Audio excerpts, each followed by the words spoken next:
The following is a presentation of the Belly Up Sports Media Network. 14:20 in the morning, 14 minutes and 20 seconds where the sports talk to get you through your daily commute. Hot takes, recaps, best bets, and a little humor to get your day going in the right direction. Sit back, grab your coffee, and let's get into it.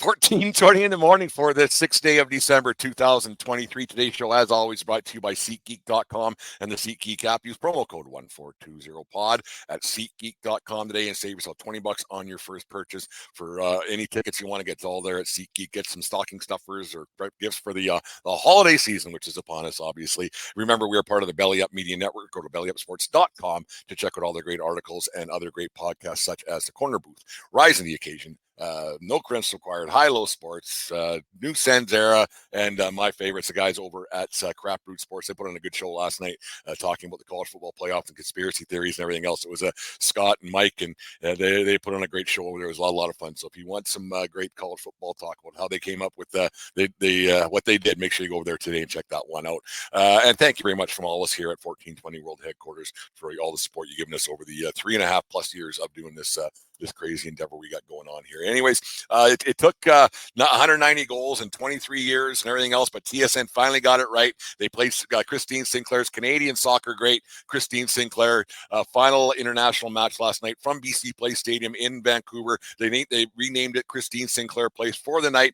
She grew up in Burnaby, BC, just down the road from Vancouver, but it was a great event last night, and it was something that I'm not going to pretend to sit here that I'm the biggest soccer fan, whether it be men's or women's, everything else. But it was an event that if you're a sports fan in Canada or Canadian in general, or have some kind of a tie to it, it was something that was must-see TV right across the country and hopefully right around the world, recognizing the greatness that is Christine Sinclair and what she's done for women's soccer right across this country, right around the world. She's an ambassador through and through, and it's something that little girls and little boys, they could probably take a page out of her book for how to carry yourself on and off the field and the way it's going. It was an amazing event that was put on by Canadian soccer and everything else last night, and it showed the greatness and the role model that she actually is. Let's get her on the field accomplishments out of the way first, because you go on and on for the on the field stuff. We'll get that out of the way, and then we'll get to the really important stuff. 20 seasons with the women's national team, 6 FIFA World Cups, 4 Olympic tournaments, 2 bronze medals, 1 gold in 2020, 14-time Canadian Soccer Player of the Year, one of only 3 people to score a goal in 5 separate World Cups, joining Marta and some guy named Cristiano Ronaldo. So there's pretty good company there when you mention the same breath as Ronaldo.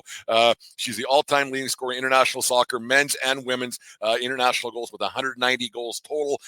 Already in Canada's Walk of Fame, an officer for the Order of Canada. The list goes on and on and on, but it's more the off the field stuff and the way that she carries herself that people will remember her by. She's not dead. Like, there'll be trophies, everything else. There'll be plaques, they'll be on the walls forever at the Canadian Soccer Hall of Fame, the Walk of Fame, whatever you want to put it. But it's her off the field accomplishments that you really take note of, and you got to see that firsthand starting yesterday. Even the days leading up to it on Friday night, she played down in Langford, BC. My niece and sister went down to that game. My niece is a big soccer player. She's quite good, but you look at Christine Sinclair and the way she carries herself off the field. Really kind of shows up when you watch women's soccer at the youth level, and the way that she's emulated throughout the soccer world, especially for the female soccer. And the thing I like about her is when I watch my niece's teams play, there isn't an arrogance and an entitlement that comes across with women's soccer at the youth level. I umpire a lot of baseball that's at the youth level, same age as my nephew or my nieces, 16, 17, 18-year-old kids, and there seems to be a bit of an entitlement, and this goes for hockey players too. But when you watch women's soccer and youth soccer at the female age, you see a lot of people who play, a lot of young girls who play the way that Christine Sinclair does. There's a ferocity to it. There's a viciousness to it. They play hard. They play to win, but they also are they're cheering on their teammates. And they're also cheering on the game itself. They're still in that. It's in its infancy, really, when you think about it. It's only been really going strong for 20 some years, 20, 30 years. That's not a really long time.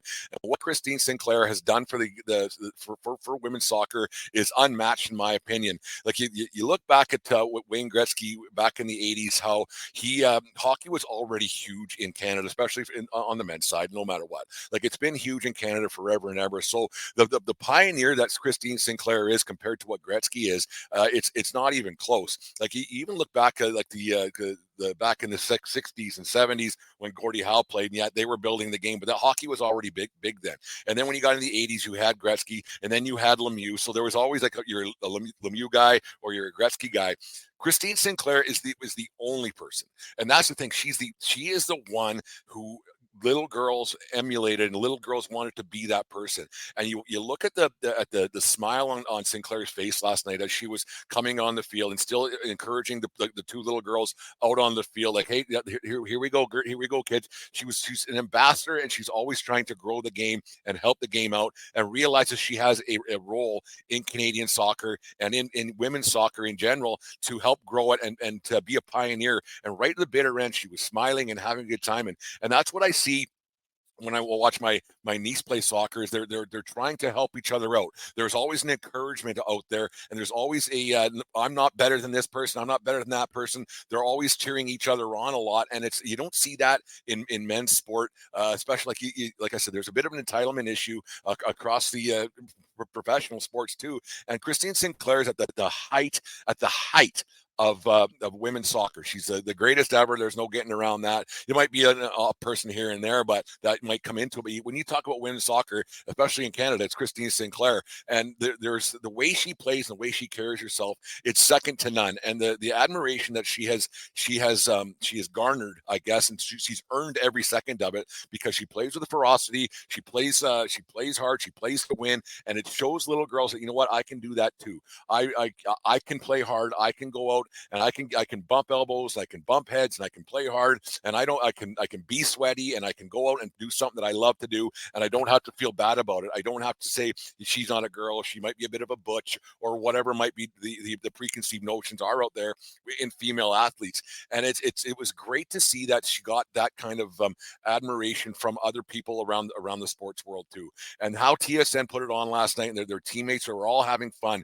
And I see the exact same thing over and over whenever I don't see McKinley play nearly enough, but when you do, you see that same type of person, and the way that Sinclair is mimicked throughout the girls' soccer world. It's amazing to watch, and TSN got it right last night by showing that and showing all the little girls in the stands, and it's hard to put a finger on it, but it was great to watch the way that it was all put together, and the way that she still had a chance to smile, and the way she was signing autographs right at the bitter end, and she knows her role in women's soccer. And it's something that gets lost a lot, I think, in male professional sports, because there is an entitlement, there is a I'm not a role model thing, and it's like a lot of athletes, we don't want to know what they're doing behind the scenes. But I think with Christine Sinclair, she is a private person, but when it's time to talk, people listen. When it's time to do her job as an ambassador to women's sports, she does it, and she does it 100% right every single time. There's never turning down an autograph. There's never not a smile to a little girl. There's never not trying to help out. And you see a lot of athletes who have media availability, and that's one thing that Christine Sinclair doesn't have, is media availability. She seems to always be available to help people out, to get things right, to do the right things. And the way that her and her teammates of that era have built up women's sports, they are true pioneers to girls sports, not just soccer, but to girls sports right across the board. And it's not something we don't talk about here enough by any means. I still have to hook that up with that guy from The Score. We're going to talk about the Professional Women's Hockey League, but Sinclair has shown the world that girls can do it too, that girls should have the same rights, the same opportunities to play sport that men do. Christine Sinclair, actually, she even, I keep saying Christine Sinclair, because Connor McDavid, you got to say both names, right? One of those things. But she actually stood up against the Canadian Soccer Federation. We need equal rights, we need equal pay, we need equal coverage and everything else. And it's something that she stood up for, and she's been standing up for that for amateur soccer right across the globe. And now there are programs out there so now there is is the proper coaching. There is the same, but not the same yet. It's not 100% equal footing yet, but there are programs available for youth soccer because of Christine Sinclair. There are groups, and there are tournaments, and there is the proper coaching now for women's soccer. It's not just some a parent who volunteers their time. There is the proper training that only men's soccer was getting and only boys soccer was getting forever and ever. And you look back, not that many years, just in my lifetime. I know I may be old at 49 years of age, but my sister, she had an opportunity to play. There was girls softball, and that was it. And it was done by the time you were 13 years old. And now and so that's just in our lifetime how these opportunities for women's soccer. There was a combined soccer, and that was it. If girls wanted to play on boys teams, they could, but that was it. There was never just girls opportunity, and girls didn't get the same opportunity on the field to play. They age differently and everything else. It was a different way of doing things. But Christine Sinclair is the epitome of class, the epitome of what an athlete should be, and it shouldn't go unnoticed around the sports world. And I give a tip of the cap to her and the way the game of soccer has grown because of her, and the way you look at her and the way it was played last night and throughout her career. And she knew what she was doing it for. She knew she was playing for country. She knew she was playing for little girls across the country. She knew she was playing for teenage girls across the country. She knew she was a role model. And every time she stepped on the field and she played hard, and she goes, "This is how you do it, kids. This is the way you gotta play a little bit harder, because girls don't have the same opportunity that men do. Girls have to play a little bit harder, and it's not fair. But you know what? Life isn't fair. But you know, Christine Sinclair never complained about it. She just went out, she did her job, she played hard every night, she scored a lot of goals, and she goes, you have to play this hard every night because you have to work a little bit harder, because the opportunities aren't there automatically. You're not given anything. And she proven that you have to work for stuff.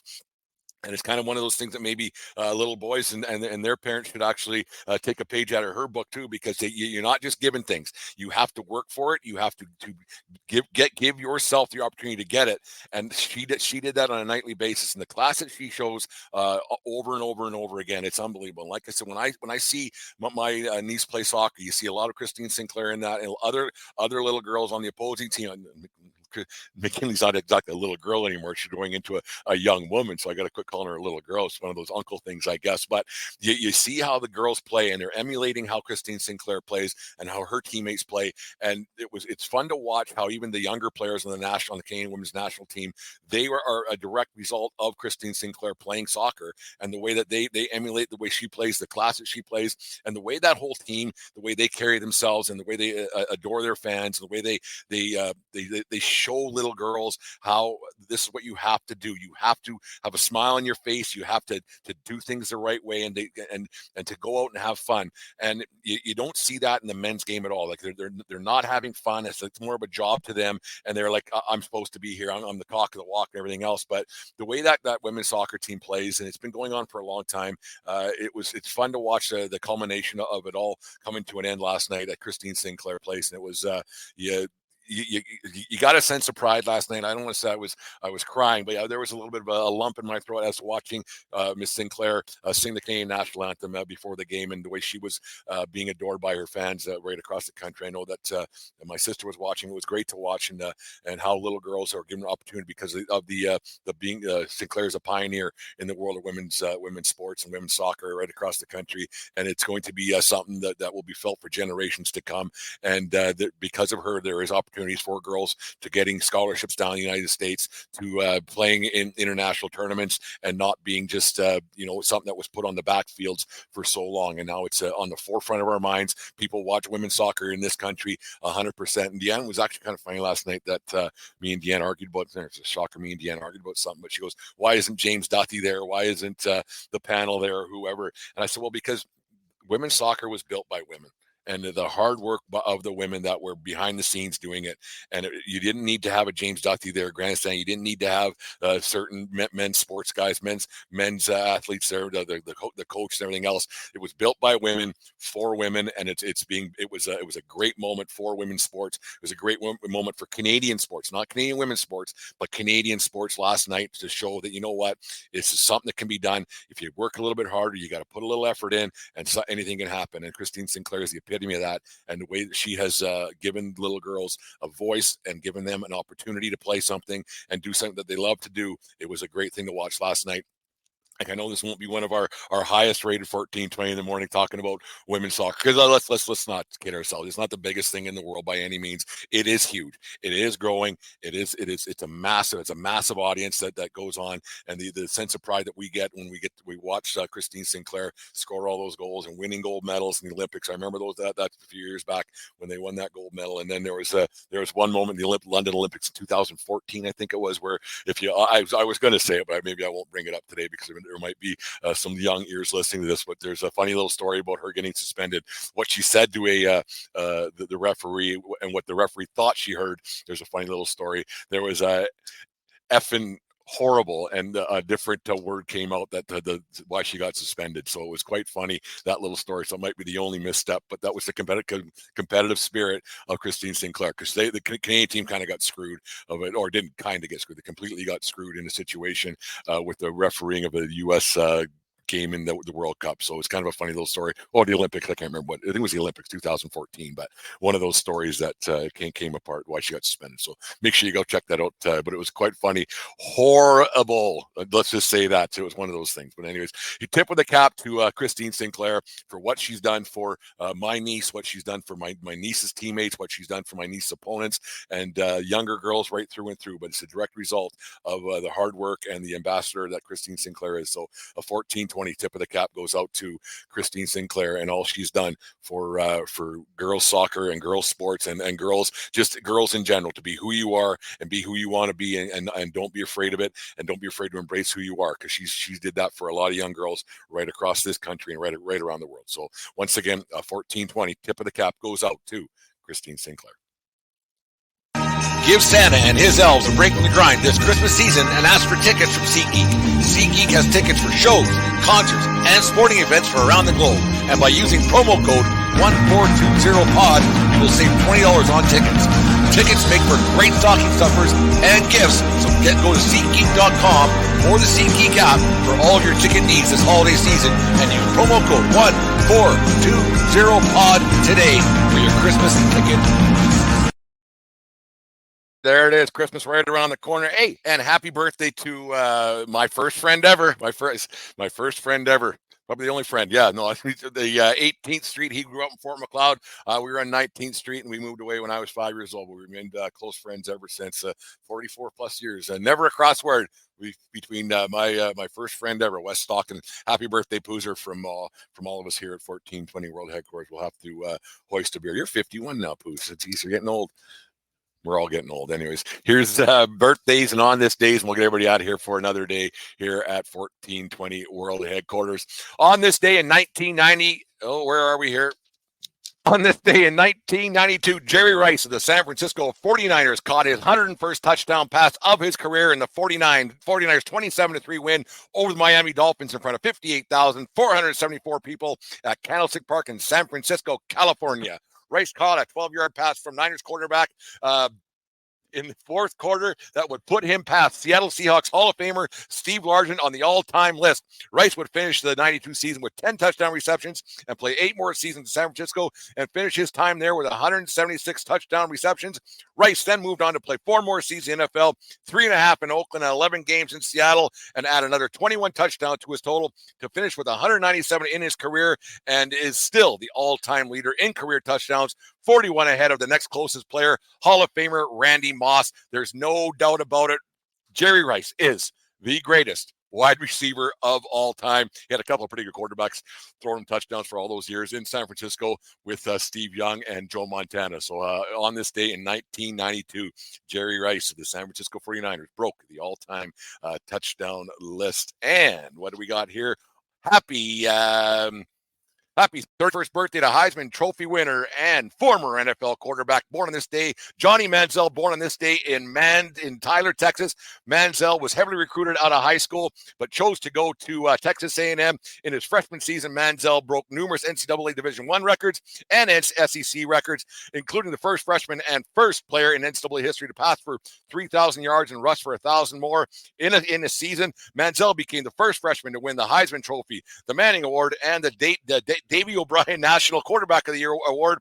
Manziel declared for the NFL draft after his sophomore season, was drafted in the first round of the 2014 NFL draft, 22nd overall by the Cleveland Browns. Things didn't go very well for Manziel on or off the field his 2 seasons with the Browns, and he appeared in 15 games, starting 8, going 2-6 with 7 TDs and 7 interception. And the Browns released Manziel on March 11th, 2016.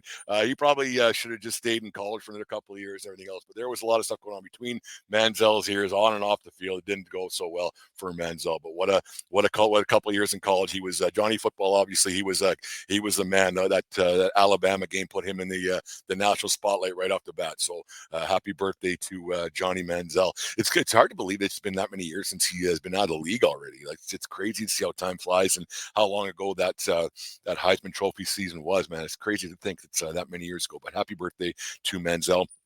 Anyways, there's the show for today. Make sure you guys check us out on YouTube if you haven't already. Subscribe to the YouTube channel when you get a chance to go over there and click it. It really helps the show out a lot. And then make sure you keep listening to 1420 podcast. They've got the one from Dave from Monday nights out now, so make sure you check that one out. And then Dave and I are back at it tomorrow. Lots going on here at World Headquarters. As you guys know, we're moving locations. We're moving to a different place, so it's a lot of work behind the scenes. We'll still keep putting out the content for you guys out there. Have a great day, Poozer. Happy birthday, and remember, it doesn't matter where you are, it's who you're with. Have a good day, folks. We'll talk to you tomorrow. You just listened to the 1420 Sports Bar Podcast. 4 beer with the sports talk and a whole lot more. We are part of the Belly Up Media Network. Let's get into it.